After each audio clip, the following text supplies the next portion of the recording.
lots of planning over a lifetime, from vacations, weddings, hosting dinner parties, renovating our home. Perhaps, we're an empty nester and our kids are moving back home, or perhaps you have to move in with your kids or move your parents in with you. You get what I'm saying? We do a lot of planning over a lifetime. The list can go on and on. But what about planning for death, for that of a loved one or your own death? That's what we're going to talk about today. Hello, everybody, and welcome to another episode of the Ageless Glamour Girls podcast, where we talk all things aging on this beautiful, challenging but transforming journey, ageless aging journey. I'm your host, Marquita Curtis Haynes. I'm the CEO and the founder of the lifestyle brand Ageless Glamour Girls, designed to celebrate, embrace, empower, and motivate women age 50 plus. Now, we're continuing our Ageless Book Author series with a brilliant book on preparing for death. We're talking end of life planning. Meet Alua Arthur. She's author of the New York Times best-selling book, Briefly, Perfectly Human. Love the title, Briefly, Perfectly Human. And welcome, Alua. Welcome to the podcast. Thank you. Thank you. I'm happy to be here with you today. And I have to say happy belated birthday, Ageless Glamour Girl Rising.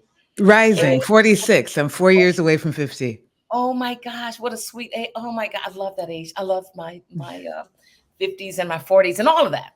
Yeah. Now, and also congratulations on publishing your first book. It's a very successful memoir, and the book is so good. Oh my goodness. Everybody has to read this, seriously. But again, thanks for being here. I want to start with your childhood. We know that our childhoods can impact so much of our life, right? And tell us about yours. You grew up in Ghana before moving to Colorado. So tell us about your childhood and how it has shaped who you are today.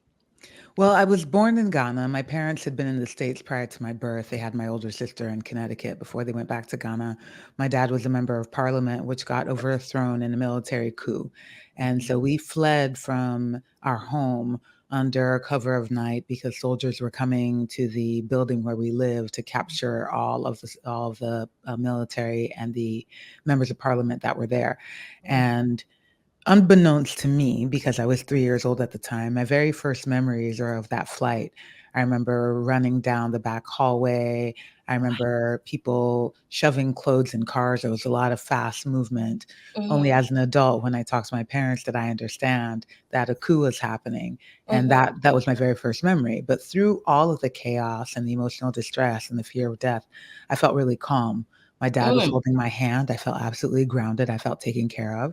And sometimes I kind of link it to the beginnings, the genesis of my capacity to do death work, in that in the midst of emotional chaos, in the midst of fear of death, I felt grounded and safe and calm. Right. I will forever be grateful for that. Yeah. Again, help shaping your life, right? You are what some people consider the toughest job on God's green earth. You're a death doula. What exactly is that? Can I say I think the toughest job is a teacher? I think those that teach elementary school, bless their hearts. Please send them my love and appreciation. Because I'm surrounded by teachers that I agree. I'm the only one in the family, one of the few who didn't go into teaching. But yes. It's a tough job. I mean, it's a joke because I teach death doulas now, but I don't teach elementary school students, 8th grade. I think that would be tough as well. Death doula is a whole different ballgame. But I'm a death doula. I do consistent and thorough end-of-life planning. Death doulas are non-medical and holistic support persons for the dying person and the circle of support through the process. And when I say the dying person, I mean anybody who has come into recognition of their mortality.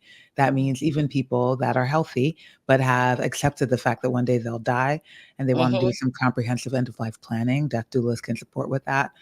We can help people work through their fears of or anxieties around death.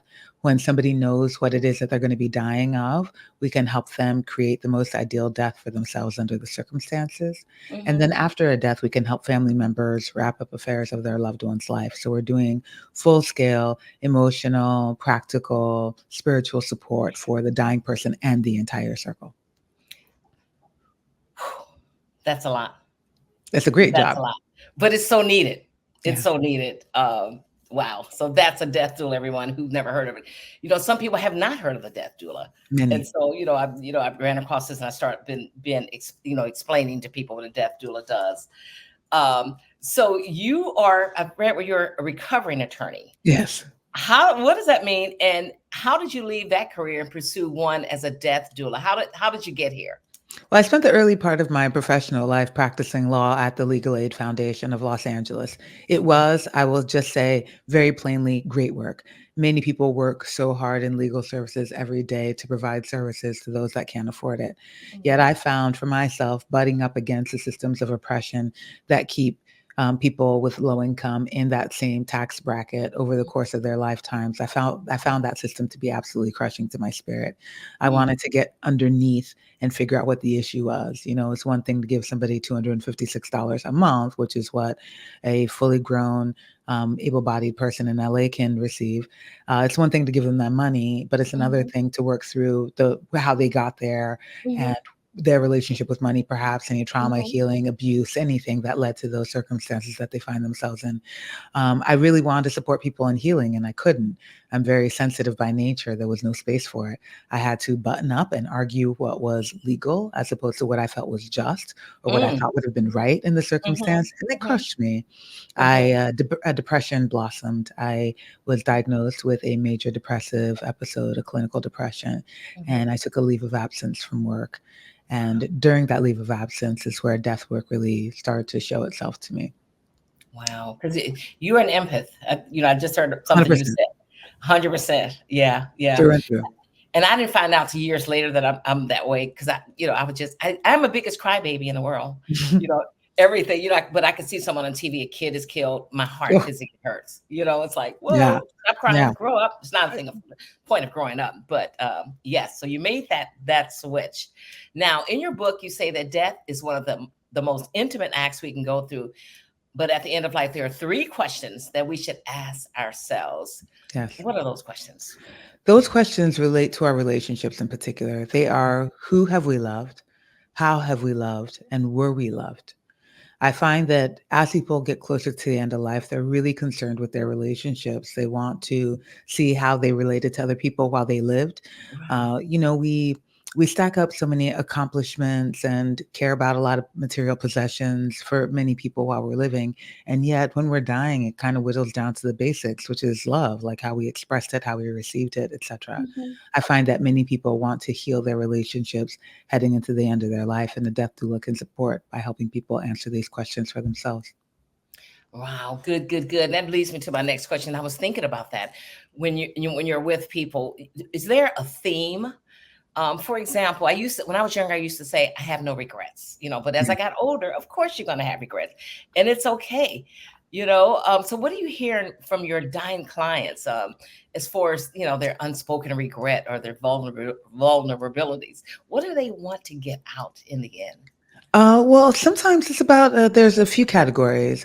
A big one, a major one is about their relationships. Not Hmm. saying I love you sooner, not saying I'm sorry sooner, or Mm, please forgive me, or thank you, or you hurt me, or any of those things that maybe we keep hidden because they're hard to say. And so people often have regrets about not dealing with their relationship sooner. Another major area of regret is around people, about how they spent their time, about mm, wishing that they'd either spent more time with their children or, in some cases, less time with their children, hmm. or more Right. time pursuing a hobby, or more time pursuing a particular career path, or Mhm. it's just around how they spent their time. And the last major bucket of regret sits in how they lived authentically. People Mm, that were not true to who they were while they were living, and mhm. that shows up in a variety of ways. I think that's part of how I ended up in that major depressive episode before, is I wasn't living authentically. And I find that many people just put their heads down and they avoid all those signals within themselves that tell them, hey, this Mm, isn't for you or this ain't working. And they just keep pushing. And then mhm. it's too late. And then they look back and realize that they never lived for themselves. They were living for other people. So that's one of the major areas that I think people really grapple with when they're nearing the end of life. No, okay, and you mentioned forgiveness too. I was thinking about this earlier. Forgiveness has to be a huge part of that. Yeah, massive, massive. That Mhm. fits in the relationship category. Like, what the things that I'm still holding on to or the things that I wish other people would have done differently, I can use my time while I'm living, if it's of value to me, to actually speak those aloud and get to the bottom of them while I still can and while the person who hurt me can. Mm-hmm, mm-hmm. So people with illnesses, and they've been given a time or whatever, they're going to pass or whatever. Ah, that's really hard. I mean, for me, of course, but not for you. But it could be hard for you. But when you meet someone, when someone is staring down death per se, um, a lot of us don't know what to say to people when they tell you, "Oh, I'm going to die and I have 6 months to live," but whatever. What do you say to people, to those people? I think the best thing to say when we don't know what to say is that we don't know Mhm. what to say. I think Mm. we need to be careful not to speak any platitudes, any of those easily accessible phrases that we know, you know, like, "I can't imagine what it's like to be you." Of course you can't Oh, imagine. oh That's my so gosh. crushing. That's so crushing. They don't wanna be in that scenario either, so why would you imagine it for yourself? Often Exactly. it's awful. Any of the platitudes that we wanna go to naturally, I think, are things that we should stay away from. I think we need to pay attention to what it feels like in our bodies at that Mhm. moment. Often it's confusion or sadness. I had a friend recently tell me that he has a very advanced cancer, and I look back on how I reacted in the moment, and I immediately put my hands over my eyes and covered my head, and I said, "Oh, no." I was like, "Gosh, this is hard to hear, it hurts a lot to hear this. I'm sad, I'm scared I'm gonna lose you." And he Mm, said to me too. I think when we respond authentically, vulnerably with how we actually are in the moment, rather than when we're thinking through the right thing to say, is probably a lot more effective and a lot more real because it opens the space for actual vulnerability. mm, Platitudes end up building walls between us, but when we can be honest, I think that's a great mhm, place to start. mhm, Yeah. mhm. And we talked about your leaving, the legal field and living your life authentically. Now, I also read where to get the way you got started also is death in your own family. Some of you lost someone very close to you. And I also would love for you to talk about the bus, how you met a complete stranger on the bus, and that helped lead to what you're currently doing as well. Sure. When I went on that leave of absence due to clinical depression at legal aid, I took a trip to Cuba. And the way that I got there is through some miraculous serendipity. But I went to Cuba and Mhm, I met a fellow traveler on a bus. She was German and she had uterine cancer. And she was traveling to see the top 6 places in the world she wanted to see before she died. mhm, And that struck me. She was just about my age. I didn't know anybody around my age that had died, nobody close anyway. It was mhm, it was, um, it was shocking to me. It was like, jarring to my spirit. That's a better way to put it. mhm, I asked her a lot of questions about her life. I asked her a lot of questions about her death, what she feared, what she wanted, what she made of her life thus far. We went in, we went in for a stranger perfect stranger. and perfect Mhm, stranger, but there was an intimacy that was formed, maybe in the way mhm, that you can be whoever you wanna be when you're in a faraway mm, country. right, right. Absolutely, but I think also in the way that we were both bare, we were both so open, me as a result of depression and her as a result of her illness. So we were just in it together and we talked so much and we so much became clear to me Mhm, also that when I looked at my life through the perspective of my death, when I considered that I would die, I could die based on my depression or that I would die one day, I mhm, started to think about the life that I'd lived thus far. And I didn't like the deathbed version of myself based on the life that I'd currently lived. Thought if I mm, continue in this trajectory, this is who I'm mhm, gonna meet at my deathbed. That's mhm, not who I wanna meet. Who I would mhm, like to meet is somebody else. Now what do I gotta do in order to get there? So I had to mm, essentially retrofit my life to meet my death in some way. Not long after I came back from Cuba, my brother-in-law, Peter St. John, husband of my older sister, Buzma St. John, became ill, and mm, I got to support him through the last 2 months of his life. He was sick mm, for just 6 months. It was a very, very fast-moving illness. mm. I will forever be grateful for the opportunity to care for him in his dying. It it Wow, increased my capacity for compassion. wow. It helped me see what it's like when people are moving through the system, and I didn't like what I saw, and so I wanted to change something, and so I did. Oh, wow. Wow, that's a tough one. Yeah, yeah. So that was your first, your family, your sister and her her child, right? I think they had one child. That Yes, was Leah. your first client, per se. Yeah. Absolutely. And you need people around. You really do. In my opinion, because you're at a loss of words. And if someone passes unexpectedly, of course, you have to deal with all that at the last minute. But even when someone is leaving you, Yeah. that doesn't make organizing everything any easier. It's like No. you need people, you need a tribe, we need you, someone like you. Now, especially, my brand celebrates women, 50 plus. And as we age, as we get older, we know that we'll lose people. You start losing people around you. It is what it is. And so I want to specifically talk about people with dementia, Alzheimer's, Great. which is what my mother suffered through. And it's like, how do you get to them when you're caregiving one of them, a patient like that? What do you do? Like, do you bring pictures in? What do you do when you talk to them? Do you surround them with love? Do you hold them? How do you move through that?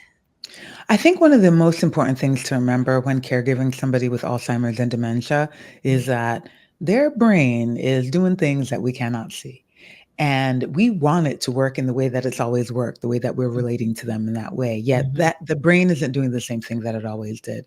mhm, It's important that we go along with them on their journey and their reality. mhm. I find people get frustrated, like, no, mom, that's not your husband, that's your grandson. Or they Right, get right. frustrated when Mhm. their mom is now, eating her cereal with a tube of chapstick rather than with a spoon. Oh, And it's yeah. Mhm. heartbreaking, It absolutely. is. And I can understand caregiving for somebody day in and day out where their function is slowly diminishing. It can be very, very difficult. But I think it's best that we try to inhabit their reality as much as possible, that we go along the ride with them. Right, Obviously, at some point, switch out the chapstick for a spoon so that they can right, actually eat. right. Um, but if we can give ourselves grace for their process and for our own process, because the Mhm. frustration is something that ends up becoming really, I think, the biggest hurdle for people to overcome when Wow. caregiving people with Alzheimer's and dementia. And frustration also that they're declining and they Right, sometimes revert to a childlike state. But this right, is your parent, or this is somebody that you've known to be self-sufficient, and now mhm. she can't remember to wash herself. Right, It's tough. right. It's It's tough. very tough. It's very, now I can talk about that. That's what happened to my mother. But um, I remember we had just put her in a nursing home because we had been caring for it at my sister's house and my brother's house, and we had put her in a nursing home. And then, uh, like 3 weeks later, I go home for Christmas and we bring her from the nursing home and she has this little cough.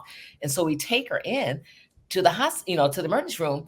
And I'm sitting there with her and she looked at me and she's like, "Am I going to die?" Mm, And I don't know how, of course I responded, "Of course, no, mom, you're not going to mm, die. I'm here mhm, for you," and blah, blah, blah. mhm. But you never know. And that's why that brings me to another point in your book when you talk about um, adaptability. Yes. And you say people who live with these diseases, such as Alzheimer's, multiple sclerosis, etc., and you care for them. And that's when you're forced to become adapters, right? Yes. You have to become adapters, which you say is central to the human experience. I love that. I love that. It is. Absolutely. I think caregiving people with degenerative diseases Mhm, forces that upon us. You kind of have to learn on the job, and many of us struggle with adapting to where their current reality is. In mhm. the book, I talk about the practice of starting sentences with today to help ground us in what's happening today. Oh, I love N- that. Not where your mom used to be, not who she was, not what she did yesterday, but where she is Right. today, who you are today, your capacity today, her capacity today. Mhm, Um, mhm, and also, I think that it's important. I was saying before that we need to give ourselves a lot of grace, but mm, also to remember that we humans are constantly adapting to change. We've been doing it since the moment we came out the womb. We learned mhm, how to breathe different. We grew teeth. We learned how to eat food. We learned how to eat solid food. Like, we've been adapting constantly. Our bodies mhm. adapt, our brains adapt. We burn dinner sometimes. Our tires go flat. Our cell phone dies. We can't Right. get on the podcast interview when we thought we were going to. And we figure out how to adapt. Like, we just get it together and keep it You just pushing. get it. Oh my God. You just Yeah. get it together. Like I tell people, it's called life. Life can be messy and Very, very. adaptability. Yeah. You just try to move forward as much as you can. Now, I want to get into quickly your company. Yes. And when you think about it, I mean, a lot of us, the profession of doula, being a death doula, goes back. And, it didn't have a name to it. Of course, today, there's a name to it, the death doula. So tell us about your company, and I want to know, your company's called Going with Grace. Are there certifications, for example, to become a death doula? How does one become a death doula? And We tell us teach about your company and what all that involves. I understand, you do a lot of paperwork too, besides being there for the person, but in the family. But tell us about that. We do. Going with Grace is an end of life planning and death doula training organization. So we train death doulas on the one hand. We've trained over 2,500 in 17 countries so far, which is so exciting to me that this Yes, work is really worldwide at this point. huge. There's no official certifications anywhere, but there are programs that you can take. And I suggest that if anybody is interested in learning how to become a death doula, you find a teacher that you really resonate with and somebody who's doing the work the way that you're interested in doing Mhm, it out there in the mhm, world. mhm. And so you take the course, you get a certificate at the end of the program, and people call themselves certified when they get a certificate at the end. That's fine by me. There's no official certifying bodies for death doulas, Right. but I Mhm, suggest that anybody who's vaguely interested in supporting themselves or their community members or their family members mhm. come to get death doula training because they're skills that we don't learn in school. We never learn how to care for people when they're dying. Right. And it's wildly important that we do so. Very important. Yeah, that's Very great. important. Mhm, So we mhm, teach death doulas at Going with Grace. We also mhm, offer services for people that want to do some comprehensive end of life planning. We can hook you up with a death doula in your community. We also offer a lot of courses and workbooks and workshops for people that want to build their own relationship with their mortality, people that mhm, are working through fears of death or anxiety around death, mhm, people that just want to find ways to insert more relationship with mortality in their life so that they mm, can like live a little bit more fully. So mhm. anything related to death and dying we can do at Going with Grace, and we love to support you, whoever you are in your quest to find ways to be with mortality in a meaningful way. Okay, I love that. Live in the now. You have to live in the now. Absolutely. And you know what? I read an article where it said there's a Fortune 500 company that has death doula as a part of their benefit plan. I Yeah. love that. People, that should be more worldwide. Let me tell you. And Yeah. from where I Absolutely. sit, because you need help. You need help. Families need help, and then you have to also embrace the caregiver themselves, who a lot of times they don't know what to do, and they're drowning themselves by Yes. they haven't been trained, and here they are hugging this person and going through life with them at the end of their life, and damn, what do you say to the caregivers? Yeah, absolutely. Well, I think it's important that we have death doulas for this exact reason. Somebody who's not as emotionally invested in what's happening, Mm, somebody who can be a supportive person, somebody who can think a little bit more clearly because their emotions aren't all wrapped up in it, somebody that can support the caregiver in what it is that they're doing. Oftentimes, we're coming in to support the dying person, but sometimes my job is solely to care for the caregiver, to mhm. say, you are doing this right, and this really sucks, and you need some resources, or I think you need a day off. Let me come and do the things that you would do today so that you can take some Oh, time for yourself. It's mm, massive. It's yes. really supportive. Yeah. Yeah. Yes, I I love that. I want to talk about death anxiety. My background is TV news. So, I mean, over the years, I've seen so much death and destruction. And then it started impacting me because when my husband or my sister, when they leave, I'm like, oh my God, please let them be okay. Help them come back. And then if you've lost a loved one, it kind of paralyzes you in a little bit emotionally. So, do you deal with the death anxiety for people who are not on death, or not going through something like that? Absolutely. It's a very, very normal response to witnessing a death, witnessing a lot of death. There's a lot of deaths happening right now around the world that are getting broadcast into our homes and into our phones. Mhm, That is very difficult to watch and to be with. It's a very normal response to have a heightened death anxiety yourself when in that circumstance. I think death doulas can be supportive in that way and helping people get to the root of it. First of all, name it because that's important, and then mhm, help people get to the root of it to see what it is that they really fear and how mhm. they can find ways to move through this earth so that death anxiety isn't as crippling. But I understand it. It happens.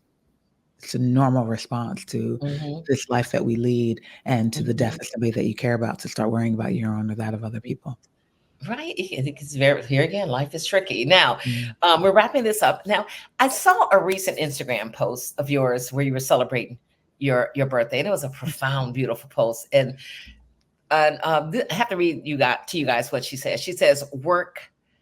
She's like, and this is what she's celebrating on her birthday. Work that fills her spirit, the opportunity to be alive. She's still here. Grieve for those that never saw 46.